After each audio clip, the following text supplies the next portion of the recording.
Faster Mike, good afternoon. Welcome to Mannin Line on Manx Radio.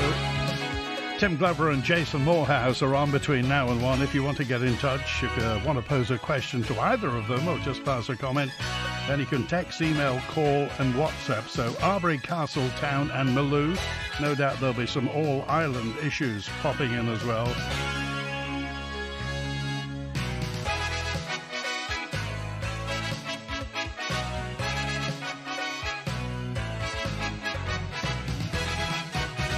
So Faster Mike, good afternoon, Jason and Tim Glover. Hi. Good afternoon. Faster Mike. Good afternoon. Good to see you both. So Tim Glover, we were just pondering last time that we three were in a room together. It was at the Viking. It was at the Viking. It was the first of the constituency election broadcasts. Wasn't it, with an invited audience there? Obviously, Jason Moorhouse had done a term before then, I have to ask you, Tim Glover, if you'd known then what you know now, would you still have done it? Yes, it's full on.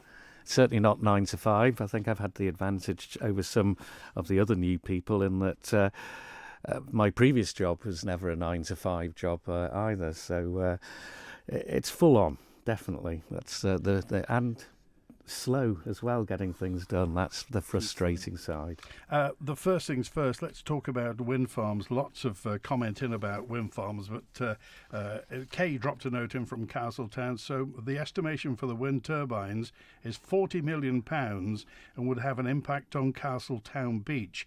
My question will be, what's the lifespan of the turbine? What's going to happen when they're no longer useful? There are many more people talking about the proposed wind farms that may be in the south, maybe in the north.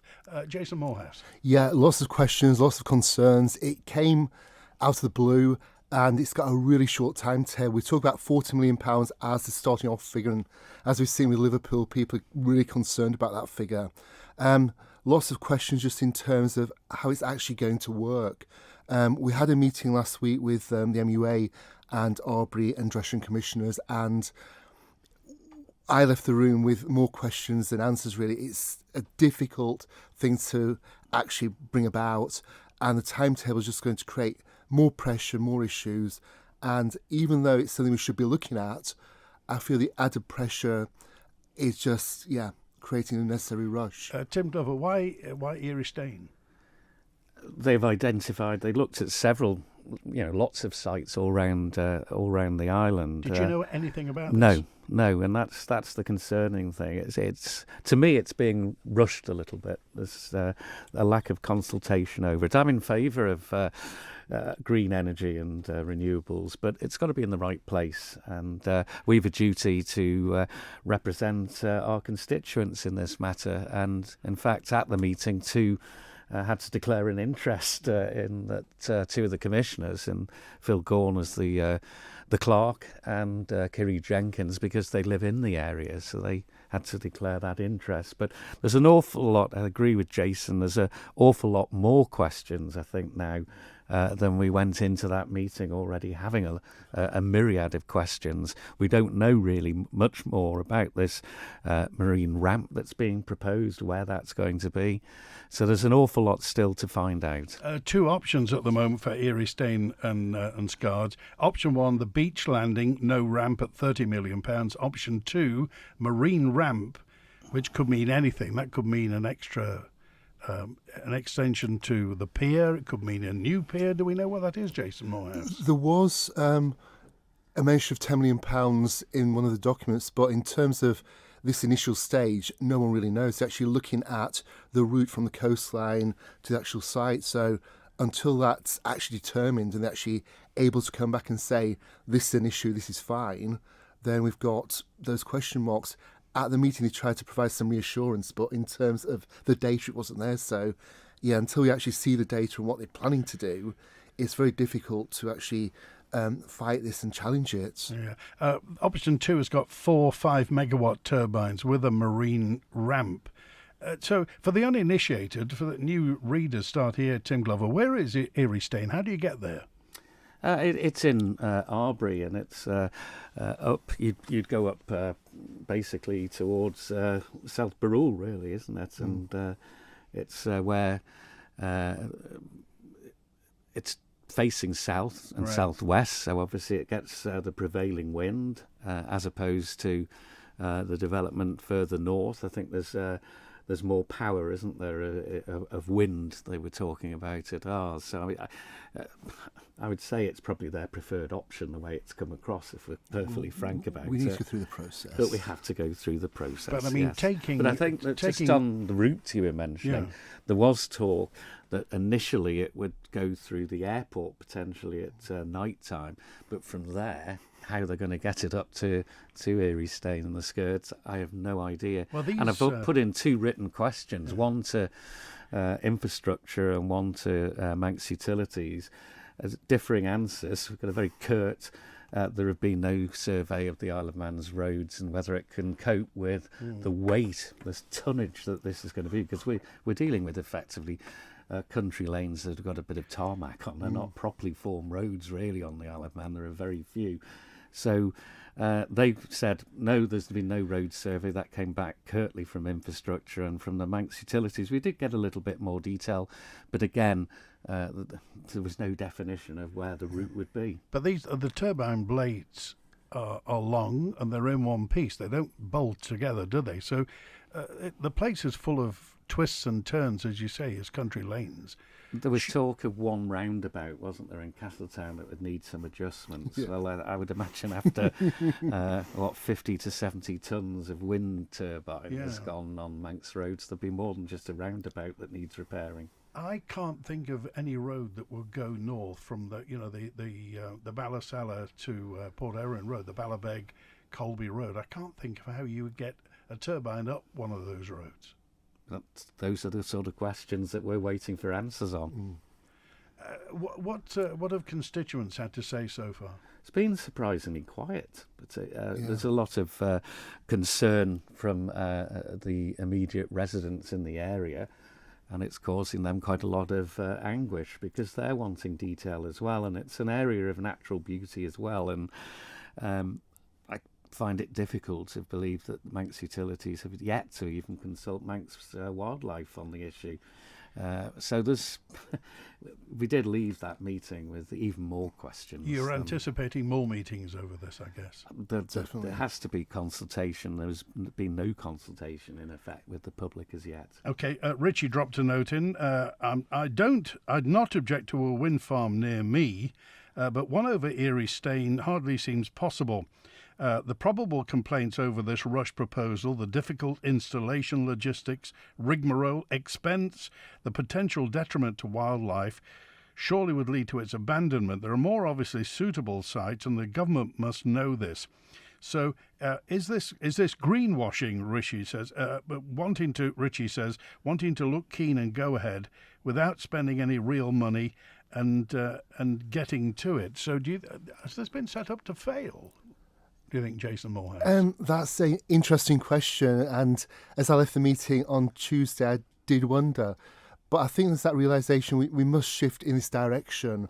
I think the timetable is wrong and the timetable needs to be re-looked at. But in terms of moving forward, it's an area that needs to be considered and looked at, and it does look an interesting choice. And I went to the Tynwald briefing, and it was quite interesting that so much of the initial work had been done by computers. It had been done off island. And it's not until you actually hear and you see the situation and those bits of topography and whatever that really kind of has an impact on the winds and things. And I do worry that they've kind of come with 2 sites that are going to be exceptionally challenging and exceptionally costly. And, we really need to be deciding, are these the right 2 sites to be pushing forward? Where do you stand on the government's sustainable objectives now, the green objectives? Do you think the government's going in the right way, Jason Moorhouse? Yeah, I think we need to be going in this direction, and it needs to be done at a rate that is appropriate. In terms of 2026 for a wind farm, surely is questionable, just in terms of the planning process, in terms of the ordering the turbines and things. I've been in contact with the Chief Minister, and there's, the real possibility that they're going to be placing the order before the planning permission is given. And doing something like that is going to create potential massive costs and complications. And, we are in a good place, and we shouldn't be running at this like it's, the last 5 minutes. It needs to be done in a really careful, considered manner.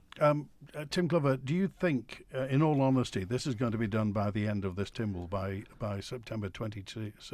If I was a betting man, I'd probably say it probably won't, because I think the timetable is just too tight. And there's a few other points there. The deposit on an order for the turbines, I think, needs to be put on by the end of this year. If they're going to keep it to schedule, because there is a demand elsewhere. They've got to make sure that they've got their foot in the door on that front. And I also understand that they were keen to do it on government-owned land as opposed to involving private entities, and the turbines can't be put on heathland, so because of the peat and the very nature of it and putting the foundations in. So that is used to determine where these sites are available. So my worry is that it just seems to be such a rush, and they've had years talking about this, and I just worry, as it appears to me, and I worry that it may be that the case that they've suddenly realised that we have been talking about this for years, and they've been sitting on the hands somewhat. That's a phrase that's been used to me, and all of a sudden there's now a mad rush to be seen to be doing something. Talking to Tim Crookall, in fairness, the Manx Utilities chair, he did say that if it transpires that both sites are not up for the job, then neither site will be picked. So are we just seen to do something that maybe won't happen anyway? And that's also concerning from the point of view that if we're actually allocating resources to two possible sites that have so many things against them, are we just actually creating new barriers, which we should actually be looking at things in a more broad way in this first instance. Okay, different subject now. Fran on 762 says the proposed new school at Castle Rushen, is it 70 million at the moment? And obviously the current building's been allowed to get into a poor state. What is the current position, Jason Moorhouse? It's difficult to put your finger on it. We've had quite a lot of meetings with the ministers for education, also the Treasury Minister, in the past few months, and there seems to be a movement in the right direction. It's going to be the first project that the Major Projects Board actually consider, and that again is going to be an interesting one from the point of view of where they're coming from and how they're going to view this. In terms of our last meeting, it was quite interesting that the Minister for Education broadened the scope of the project and was looking at more than a school, and I think that could potentially create issues from the size of the budget. And I think we really need to focus on the school, the cost of the school, and the actual need for the school, or else we can become too big and end up not getting what we really need. The public and parents, people who have children at the school who've had, some people have gone through it expecting a new school and are now at university and beyond. But it just seems we're in a bit of a pickle with this, Tim Glover. Yeah, well, we've seen, I think, more progress in the last year than we've seen at any other time in the last perhaps 10, 15 years that this has been talked about. And we have seen quite substantive initial plans, much more than just the conceptual drawings that were available towards the end of the last administration.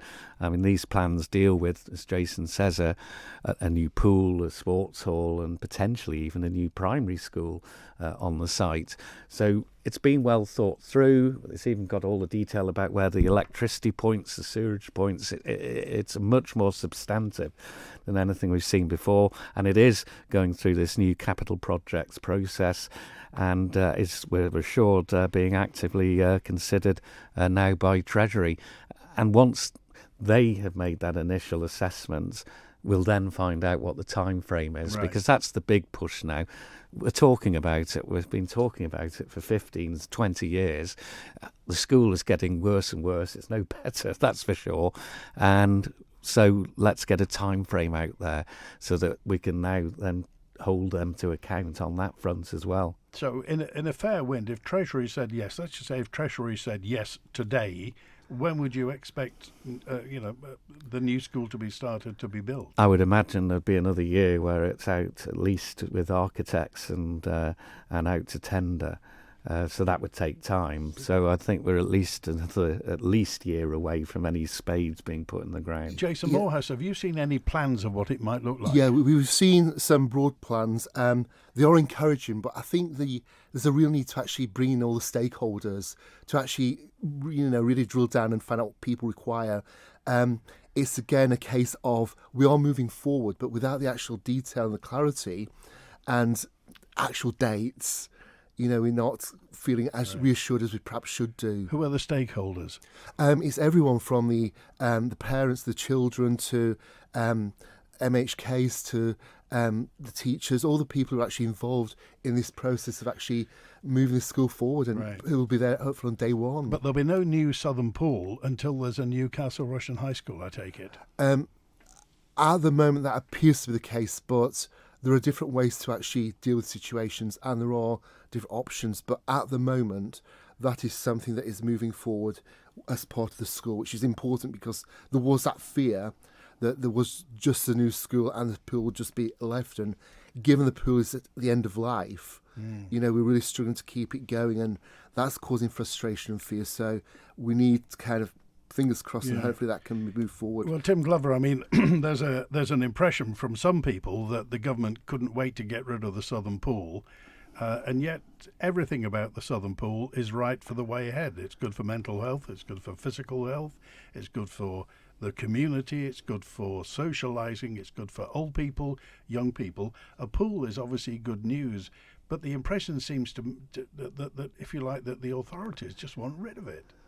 Yeah, it's the oldest of the pools, so therefore it's the most problematic at the moment, because it is, as Jason says, at its end of its life. I mean, it's hanging by a thread, if we're honest. And there's been an awful lot of work from the swimming pool board, which is made up of the local commissioners in the south of the island. But part of that is not providing the full service that the public want to see out of it, and there's now no cafe, it's a vending machine, so it's really on its last legs, and it does need to be addressed for all the points you've said, for community, for mental well-being, physical well-being, and people do use that facility, even though it perhaps isn't at the way it should be operating if it were fully functional. And that's what we want to see back in the south of the island. But there is a push. The 4 MHKs in the south of the island, and by that I mean Juan Watterson and Michelle Hayward, Dr. Michelle Hayward from Rushen. We've presented a united front on this, and unless we see progress, particularly at budget time, and it's set out and put out, we will not vote for the budget. We've made that very clear in a letter to the Chief Minister and to the Treasury Minister, and indeed to the Education Minister. So we do need to see progress, but it is going to be a staged development, how it was presented to us, and the new high school would be the first part of that. Okay. And it is interesting that the Minister has got some criticism in terms of what happened, but when we went to see her, we had the first meeting and we said this needs to happen now, and that first initial problem was dealt with. So there is hopefully that enthusiasm, that push to keep things going. Okay. Hi, Juan. You're live with Jason Moorhouse and Tim Glover. Hey, good afternoon, Andy. Afternoon, Tim and Jason. Good afternoon. Fast am I. Fast am I. Few points. Just not what I phone book, but just on the Southern Pool that you mentioned there before. I'm surprised that I hear it's not open on a Sunday. That quite surprises me. That I thought that would be as Andy was saying there, mental health and recreational, and you've got a facility there that's not actually opening on a Sunday, which is quite surprising. But my main points were we were talking about the wind farm and the climate change. And like you mentioned there, Tim, it seems to be a very rushed deal to try and get this through. For what reason, I don't know, because this is going to cost us a lot of money. And again, if you're not given enough time to look at all the relevant details, I find that a bit disturbing. And to the point of whether Coleman are actually giving you guys all the information that you need. I keep asking about base loads on this stuff, and no one seems to be giving me the answers to the base loads. You seem to be spending a lot of money out on this new green technology. and no one's saying what we're going to get in return in comparison to another form of energy to use for the power stations, etc. And I agree with you, green technology is great, and it's to be used, but this seems to be, it's going to cost us a lot of money, or it's going to cost us a lot of grief or headaches and not having base load to continue what we're doing with our lifestyle. So I'm trying to work out whether the island is being pushed or bullied into following certain agendas just for political use, really, more than actually, what we're going to gain out of it. That's my point on that one. My second one, I'd like your opinion on both of this, Jason, more so because of being a teacher, on the sex education policy, your views on it, and the teaching or publicity around the transgender teaching in that, specifically more so. Okay, Tim Glover. Yeah, just dealing with those in order. You're right about the pool, and it wasn't even open during TT week as well, which astonished some people. But it is being done purely to keep the pool in existence, to keep costs down to the manageable levels that are to be allowed, and it is staffing issues. So it isn't ideal, but at least we still have a southern pool, and let's hope we can get a new southern pool that will fulfil all the needs of the community in the south. I'm just looking back at the 30 million was what we were quoted at the meeting we had, which Jason and I went along with Arbory and Russian parish commissioners, and that's for a 25-year lifespan. We were also informed on that. So there is to be an 18 to 20 months environmental study, we're told, but again, that hasn't involved the likes of Manx Wildlife, which I find strange. A 1-year planning process was mentioned. The funding will be in the February budget, so we'll see a lot more yet, and it's going to be used to offset domestic emissions and will provide part of the mix that is being looked at of alternatives now to carbon energy. So there's a lot still to come out of, and we were left, as we've been saying, with many, many more questions and more form the more you think about it in the wake of that meeting that we had. And on the sex education front, I believe the investigation is still taking place as to what exactly happened at QE2. So wait the results of that with interest, but sex education within schools should be done properly and openly with parental consent as well, in my view. Jason Moorhouse. Yeah, thank you very much for calling. In terms of the pool, we've been in contact with them about the opening times, and there have been issues in terms of costs and trying to ensure that it's operating within certain levels.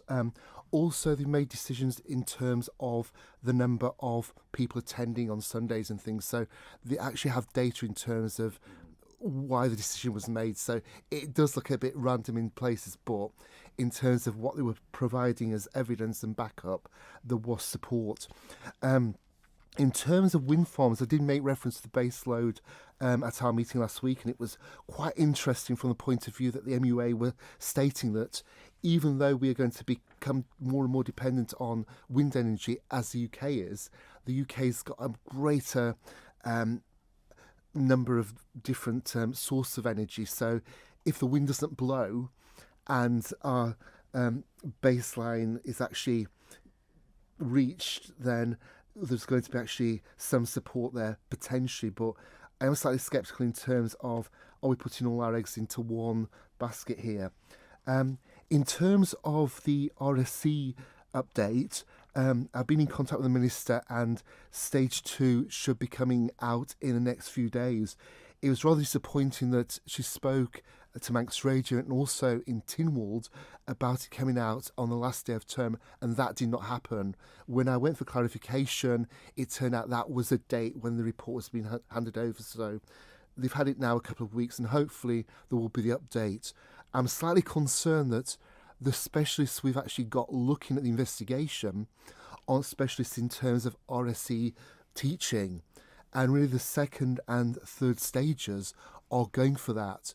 And it was quite a shock that the last line of the final answer that the Minister gave in Tynwald was there might actually be the need for a stage 3 report. And I was kind of trying to get another question. I was halted in terms of that's your limit, but it will be interesting in terms of what comes out in the coming days in terms of where we are with regard to the stage 2, but also what comes next. But I think it's really important we have good training, we have specialists, and in terms of the range of material that's being taught, it is quite concerning, and we need to look at that in terms of what's the need, and just have a thoughtful, considered conversation, perhaps behind closed doors, but really coming out with clarity, because at the moment there have been too many unanswered questions, and we've gone for 12 months when some key parts of the curriculum haven't been taught, and teachers and parents have been on to me saying this should have been taught, there are gaps,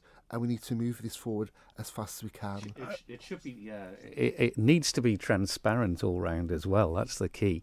And needs to be back on the agenda in September. But at the moment, it just seems to be very cloak and dagger, and we're not getting full information and what the content is, etc. And parents need to be comfortable as much as teachers and the schools. Okay, it's gone on too long.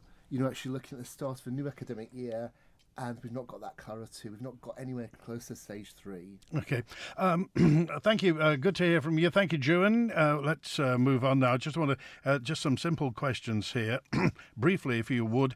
Mr. I think it's Malew Mansion, Mr. Whitaker is applying for an enormous solar farm around Malew Mansion. Are you for or against that, Tim? Well, it doesn't matter whether I'm for or against, to be quite frank, because if we're having the wind farm where it's being proposed in the south, the grid and the system will not take both. And that's one of the most frustrating aspects to come out of the meeting last week, that we've actually got a monopoly supplier on the island looking at wind power, and we've got this solar development being ruled out. So even if the planners accept it, at this moment in time, it can't go ahead. And there was that consideration before this site was chosen. So I'm not sure what's going on there, but it does look really quite concerning. So the wind farm would rule out Mr. Whitaker's solar farm? Yeah. Absolutely. That's what the message was loud and clear on that. And it's a simple question of the capacity of our system. It couldn't cope with both. There's a 33,000 volt substation on the way to Castletown, I think, that it was going to be plumbed into.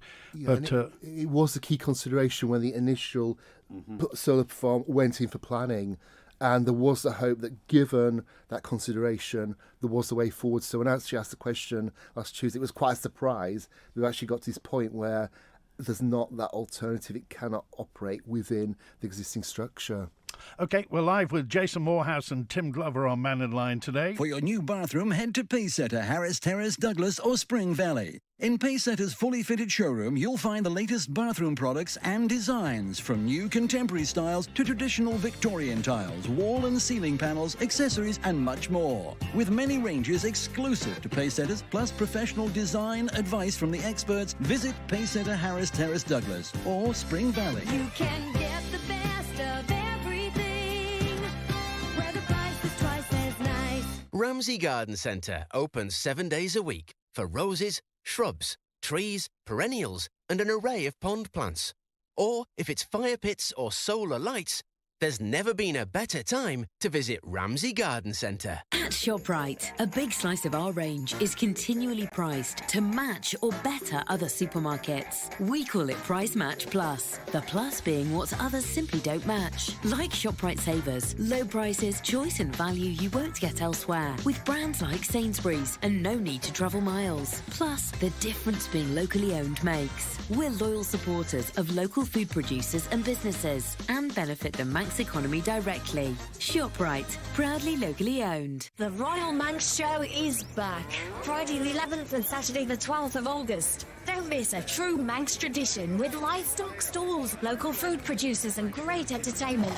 The Glebe Clydesdales, the Land Rover display team, Nag Lamb competition and so much more. The Royal Manx Agricultural Show, Malew Farm Patrick. 2 days of right real fun for all in association with Manx Telecom and supported by IFGL and your nation station, Manx Radio. This Tuesday at 6 o'clock here on Manx Radio, join Kiri Kermode and myself, Simon Clark, for the new series of Countryside. We take a look back at a very successful Southern District agricultural show. I went along to the Sulby Horticultural Show to witness the supreme champion on the day, which was a wonderful carving of a kingfisher. I spoke to the secretary and also a special guest who opened it on the day. That's all in Countryside Tuesday here on Manx Radio at 6 o'clock. And don't forget, you can download and subscribe to the podcast for free at manxradio.com. The Mannin Line with Andy Wint. Fast to my good afternoon, 23 minutes before 1. This coming Friday we'll be live at Malew. It's the Royal Manx Agricultural Show. Mannin Line will be there. DEFRA Minister Claire Barber, MHK, will be there. Bill Dale from Beach Buddies, Finlay MacLeod, boss of the Creamery, Ian Parsons and Murray Kringle from the Manx NFU. I think Andy Bass will be there, talking finance from Conister Bank. And the new Managing Director of Isle of Man Meat, Rebecca Mia, will be there. So maybe you can join us if you're going to be at the Royal Agricultural Show on Friday. We'll be live from there. And hi, Bonzo, you're live with Jason Moorhouse and Tim Glover. Yeah, hi there, Andy. And hello, Tim, and hello, Jason. First of all, just very quickly before the main question I want to ask, talking about Mr. Whittaker's solar farm.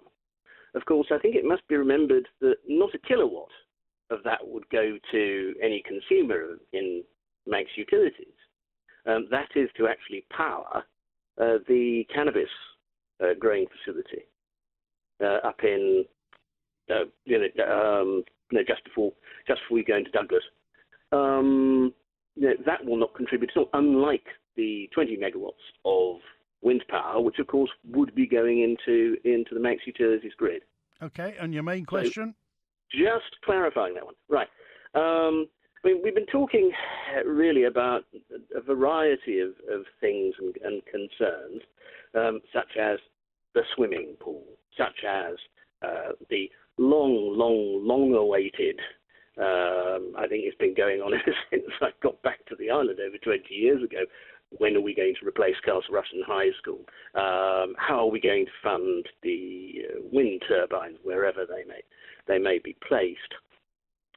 All that, of course, comes down to tax.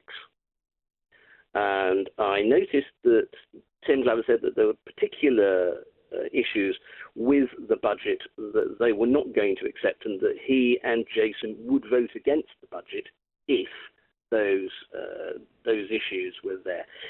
Is it Tim and Jason's policy that we should actually have progressive taxation where the wealthiest bear the largest burden, and that should be the objective of tax policy, and that should start in February's budget?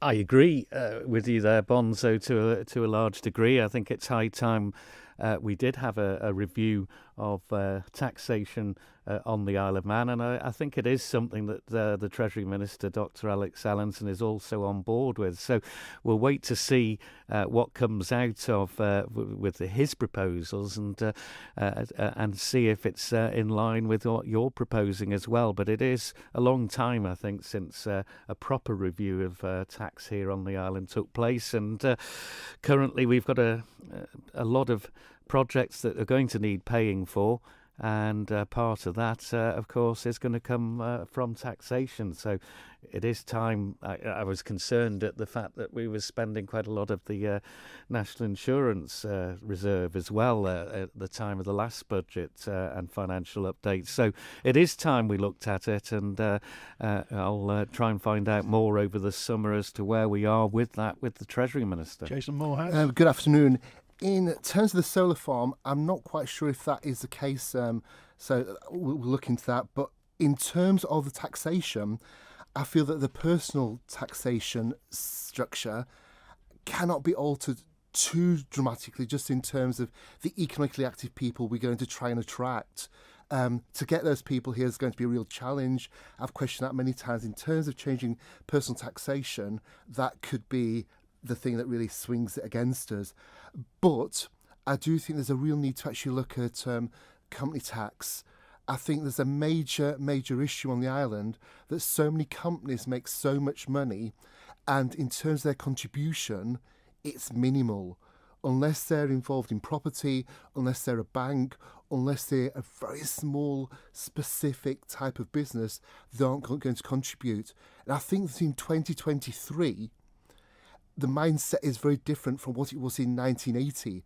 I think in 1980, companies were thinking, we want low taxes, we want to be paying a low charge. But now they're thinking quality of life. And they're thinking, if we want our employees to go to the Isle of Man, we want their children to go to nice schools, we want decent roads, we want to fine hospitals. I think the time has come to actually look at the taxation that companies are paying. And I'm not talking about massive increases here. I'm talking about a very low tax of less than 5% that will bring in some revenue and actually be done for specific things so that companies and people know what it's being used for. And I think that's really important. And I've been talking about this for several years, and it's seen as being something that is too radical and it will scare people off. But I think the mindset has changed, and it'll be interesting to see what Bonzo thinks about that. Bonzo? Well, on your last point first, I don't think Treasury will be very happy about the idea of hypothecating taxes. And that'll be the thin end of the wedge to people being able to fill out a form and saying, I'd like to pay tax for that, please. But no, I don't want to pay tax for that. So, yeah, I can't see that one flying. As for personal taxation, well, people have to earn enough post-tax in order to live here. And it becomes even more expensive day by day to live here, rather than the UK, as I think I was saying to somebody last week. In order to have the same kind of financial benefit that I had with my personal allowance when I came back to the island in 2000, the personal allowance would have to be something like 22,000, 23,000. And given that median earnings is, 37, 38, how are you going to get the tax revenue if you need to actually have a personal allowance of 22,000 to really attract people here? And I think the idea that very wealthy people will somehow run away, like the fall of Saigon, clutching helicopter skids with their suitcases full of money falling out, just because the top rate of tax might go up to 30%, when the UK is never going to, practically, the top rate of tax, never going to be less than 40%. And more likely, when a new Labour government takes office next year, it's more likely to be 50%. So that, again, I think is a specious argument. The problem that we've had for the past 30, 35 years is that essentially we have been running a welfare state, where the more money you have, the more money government gives you. And that has led to the diminution of public services, which leads us into the problems that we are now. So you reckon higher rates of personal tax not increasing corporation tax, Bonzo? Oh no, there must be corporation tax as well. But no, a not unrealistic raising of the top rate of tax, and of course no threshold for national insurance. Those are perfectly reasonable and would still give the island a very, very large tax competitive edge when compared to the UK, because we're not competing with Monaco. The only reason that very wealthy people live here, rather than Monaco, etc., is because it's the closest low tax economy to the UK, and they can easily buy property here. Okay. They can't in the Channel. All right, jolly good. Bonzo, we appreciate that. We're going to crack on. People are very briefly, if you would. I was actually speaking to a constituent last week, and he's actually looking at going to Dubai for tax purposes in terms of that zero rating, where you actually have to be a resident. And it's things like that that are coming online and people can do quite easily. So to push a tax up to 30% does look relatively favourable compared with the UK. Okay. But with the other options, it's going to be a real challenge by putting them up if we were to. Okay, and I got a note in from somebody last week. I was talking about the golden visa that they have in Portugal. Apparently, the golden visa in Portugal has finished. Hi, Stephen. You're live with Tim Glover and Jason Moorhouse. Good afternoon, Andy. Good afternoon, gentlemen, and good afternoon, listeners. I'd like to just, if I may, follow on from yesterday's Perspective programme, where Daphne Kane, MHK, spoke about the heritage railways and the alarming message that appears to be coming from Coleman is that they're having a review of the railways to see what the economic aspect of it is. And I suppose if the economic aspect is just purely on that and not the greater benefit that the whole island has from people coming to visit for the heritage railways, and I include the horse trams in this, I would like to ask your guests today, do they share the concern of Daphne Kane? Because down in the south, of course, you've got Castletown railway station and Port Erin railway station, which I'm sure brings a great economic benefit to the area. And also, you've also got a lot of heritage buildings within the area, and we've got the Masker report, which I suppose has made some recommendations. So my question basically is, are you happy with the way the consultation has gone? Because the questions seem very limited and biased. And are you concerned that with us trying to improve the tourist offering or the tourist numbers visiting, we don't really have enough private provision? We only seem to have Manx National Heritage and the Heritage Railways. So are you concerned? Tim Glover? Yes, a simple answer to that. I'm a big fan of the heritage railways, and I think they add a significant interest to attracting people to come and visit here, but also provide something for locals to do. And it's more than just Castletown railway station in our constituency. There's Ballysalla as well, Ballabeg and Colby stations. So we've got 4 stations in there. So the trouble with just looking, I know they're looking at the structure, the financing, and how it could be done a little bit less expensively for government to just operate. But if you're just number crunching and looking at the spreadsheets, you can become in danger of knowing the value of the cost of everything, but not anything about the value. And I think they add tremendous value. Jason? I'm absolutely horrified by the current consultation. I did something on Facebook this morning about it. 2 really concerning issues is there are no paper versions of the consultation available. If you want to write into infrastructure, you can do it that way. But at the moment, it's locked out unless you can get onto the website. Also, in terms of the questions, there are very few questions. And the question about the value of the heritage is in reverse order. So you expect the best thing to be on the left and then get less attractive as you go to the right. It's in the reverse form. So anyone who's completing the form by reading the question, doing that automatic answer, is going to give the wrong impression of what they think. And so it is really quite concerning, given that the Chief Minister also appears to have a lack of respect and value for what is possibly one of the key attractions on the island. Okay. I was amazed how short the survey was when I completed it. Amazed how short it is. Okay, Stephen, thanks for calling today. Thank you. All right, good to be with you. We're back in just a few moments' time with Jason Moorhouse and Tim Glover. NFU Mutual has supported the Isle of Man's agricultural shows for over 40 years. They're always great social events for the whole community and an excellent opportunity for us to meet you, our customers. So do come along and meet our friendly team at the NFU Mutual tent for a quote regarding your motor, home or business insurance. Look out for NFU Mutual at this year's agricultural show. When you need a fitting memorial or headstone for a loved one, contact Manx Memorials in Peel. This long-standing family-run Manx company offer a wide range of granite and marble headstones and memorials, along with an island-wide inscription and renovation service.